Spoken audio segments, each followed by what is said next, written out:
Hey everybody, so today's video is going to be my reading wrap up for May 2017.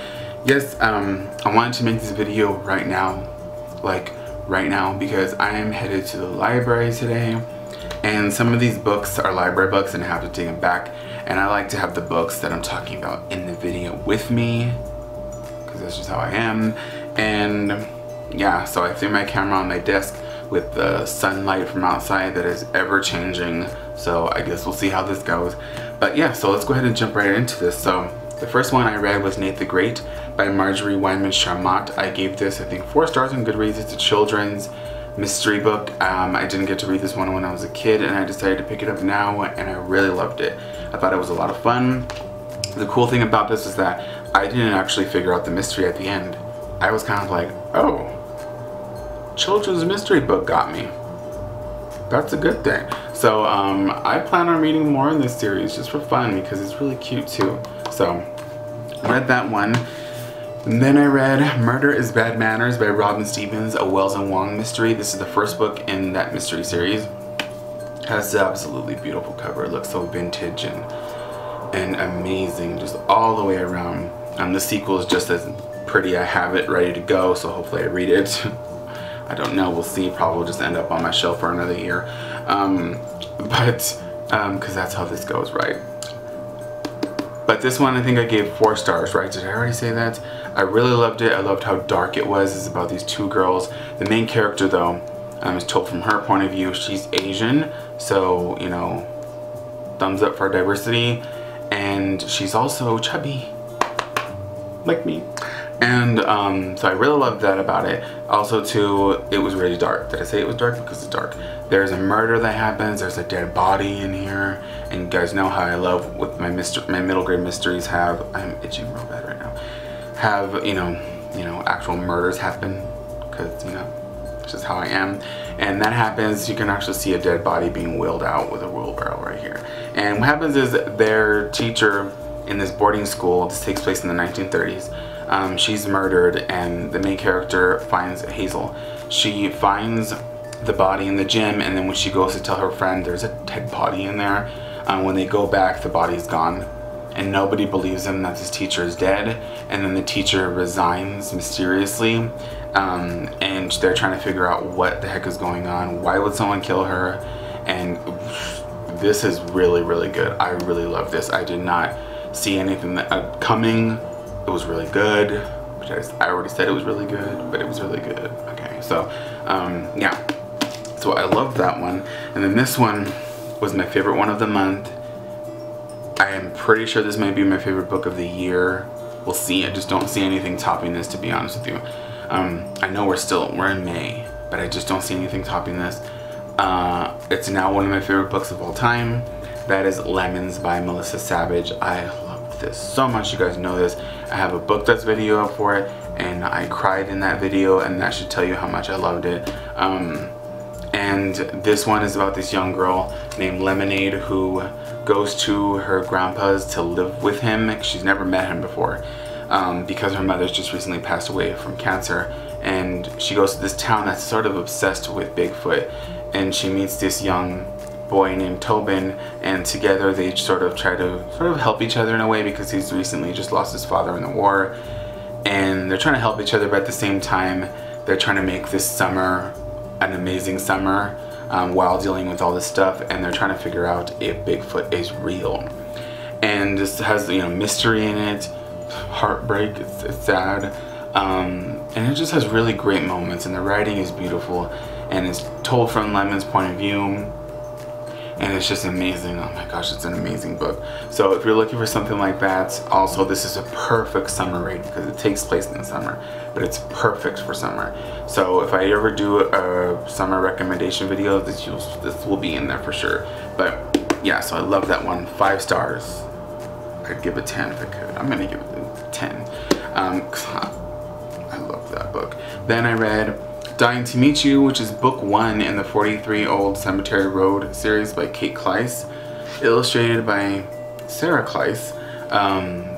But the funny thing about this was that, and you're gonna find this weird, so do I, supposedly I read this in 2013. I don't remember reading it. I gave it 3 stars, and the funny thing about it is that I did give it 3 stars now too.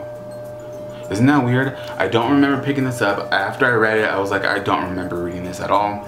So I just think that's really weird. But it's told in like pictures and like newspaper clippings and letters back and forth between people. So this was really quick. I think I read this in like an hour. Yeah, like an hour. But it's about this man who moves into this old house to write his book. Turns out it's haunted, and you know, he's corresponding back and forth with his agent and other people. And there's this young boy who lives in the house too, who can speak to the ghosts, and all this stuff's happening. Though I liked it, you know, I give it 3 stars. It was really fun. This is book 1 in a series, and the way that this ended, there's like nothing that I need to know anymore. So I don't plan on reading the rest of the series. It just doesn't make sense to me, because if it's a series about this house, everything was sort of tied up at the end, so I don't see how there could be any more books. It's just really weird. So yeah, but I still liked it. It was pretty good. I mean, you can let me know below if you've read the rest of them. I don't know. The next one is The Goldfish Boy by Lisa Thompson. I really didn't care for this one that much, even though I really liked the representation